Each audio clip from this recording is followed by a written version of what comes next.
evening and thanks for joining us. Anyone driving around the north side of the city could likely smell some home-cooked ribs from a mile away, as there is no shortage of meat down at Ribfest. The three-day event wrapped up today, and those who we spoke with say it was a finger-licking good time. Courtney Rutherford reports.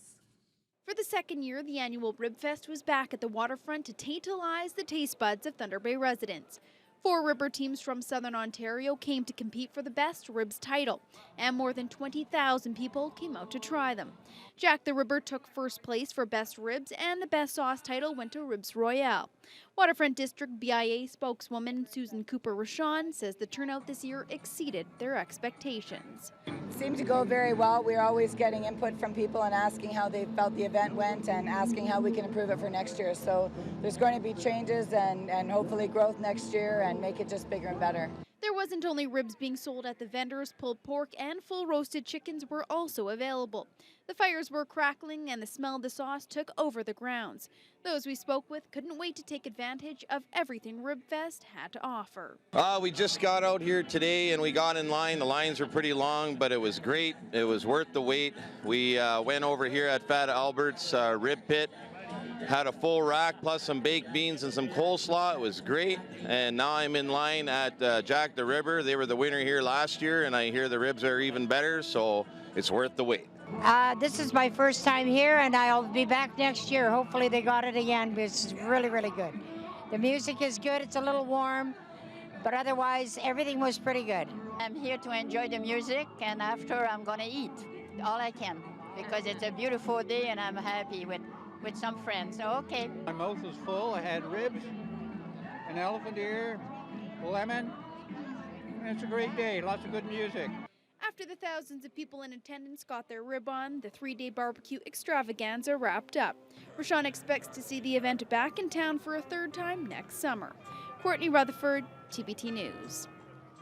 Well, the streets of Murillo are also packed today for the final day of the Murillo Fair. The event's been around for 122 years, bringing the whole community together to enjoy a variety of activities. Whether you were into the rodeo, tasting various food vendors, or taking a walk through the barn, there wasn't a shortage of things to do. People have been flocking to the fair for years, and this year is no exception. Sylvia Goodhart, the Secretary-Treasurer for the event, says this year's attendance numbers are way up. Goodhart attributes the success to some brand new entertainment provided along with tractor rides. She adds it's an opportunity to come meet up with friends. From the community together, and it gives them a chance to come out and it's nice to visit your neighbor without having to go and have coffee. You just come and your neighbor's next door to you looking at the exhibits or whatever, and you can talk to them and compete against them. That's the best thing, is competing against your neighbor for your best vegetables and stuff. The event wrapped up with horse racing and antique tractor trailer awards. The Township of Terrace Bay has issued a boil water advisory following an unexpected shutdown at the town's water treatment facility. Terrace Bay officials are asking all residents to boil their water for the next few days. The municipality will be carrying out required testing. The advisory will be lifted as soon as water quality results come in and an all clear is given. More information about the advisory can be found at the municipal office or the Thunder Bay District Health Unit. Well, Thunder Bay City Council is set to hear a report from TransCanada Pipelines on their conversion project in the Northwest. The company is planning to turn 3,000 kilometers of pipeline from natural gas to crude oil, as well as construct about 1,400 kilometers of new pipeline. The goal is to eliminate the country's reliance on high-priced crude oil. However, the pipeline doesn't actually pass directly through Thunder Bay. Council will also be hearing a report on building permits issued throughout the city so far this year. The city's chief building officials say it's likely that the value of construction done this year will surpass last year's record-breaking $216 million. In 2013, there have been over 700 permits issued so far, including the waterfront condo and the new health services building on Oliver Road. Minister of Northern Development and Mines says he understands the concerns of a First Nation community in his riding over a proposed new transmission line. Officials with the Pick River First Nation are angry over the selection of a Florida-based company to construct the EastWest Tie line. The $600 million energy project would see a new electricity transmission line run between Thunder Bay and Wawa. The Ontario Energy Board has chosen Upper Canada Transmissions to complete the development of the line. 6 bidders applied for the $22 million design project, and officials with Pick River say local involvement was ignored. They're looking at launching a court challenge. Northern Development Minister Michael Gravel says the decision was completely independent.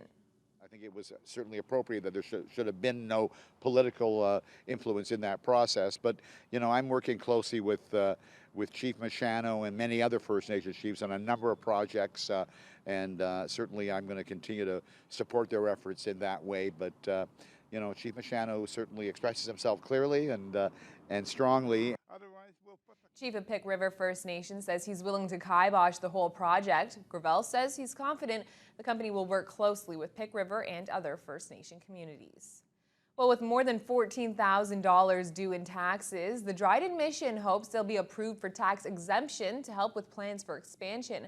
Mission recently approached Dryden City Council to inform them of the situation and explain why they won't be paying their tax bill. Jordan Milani has the story. Pastor Jim Shearer has been operating the Dryden Mission out of its current location for the past 2 years. Working out of a donated building on Van Horn Avenue, the mission strives to help those less fortunate by taking in donations and selling those items in a thrift store setting. Shearer recently approached Dryden Council to inform them of an application to MPAC that would exempt the mission of more than $14,000 in taxes. He hopes to use the money that they would be saving to finish much-needed bathroom renovations and more. With the bathrooms, that's going to open up a whole new avenue of what we can actually offer on the main floor here. And we can open it up for some evening programs that we want to do with a lot with addiction kind of stuff and just some family gatherings and a little bit more volunteer gatherings that we can do. Shearer says the mission's goal is to create a family within the community, offering support for one another in a variety of ways. Currently, the mission offers programs such as Narcotics Anonymous, Celebrate Recovery, relational counseling, and they even go as far as sending donations to Africa several times a year. Next summer, we want to be able to build a kitchen. And so with the kitchen, we want to be able to open it up in the fall of 2014 as a cafe. And with that cafe, the revenue that we create, if there's some available with that, we want to be able to put that towards the men's shelter here at the Dryden Mission. Shearer also discussed issues with residents dropping off garbage in their donations, causing the mission to incur additional landfill costs on top of their own. Dryden Mayor Craig Nuttall says the discussion will go to the Finance Committee, which will need to consult with MPAC to ensure the right decision is made. Personally, I look at it this way. They have a thrift store there. They take in revenue. They're a little different than a church because a church only has a bazaar, say, once a year. They have an ongoing business over there, so it would be up to MPAC to figure out whether or not they qualify. Jordan Milani, TBT News. 2 people died last weekend in Thunder Bay after they'd been cliff diving at Silver Harbor Conservation Area. Days later, another man in Kenora fell victim to the same fate.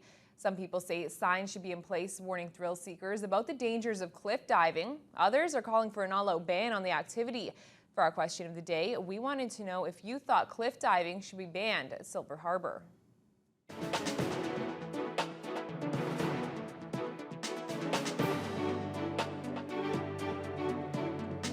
You know, I would really think he should.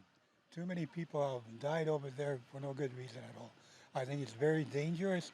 And, you know, young people sometimes, as those young ones, don't think as clearly as they should. No, but there should be warning signs up. And the conditions that are on the lake contribute to the dangerous conditions that you would be jumping into. There should be warning signs.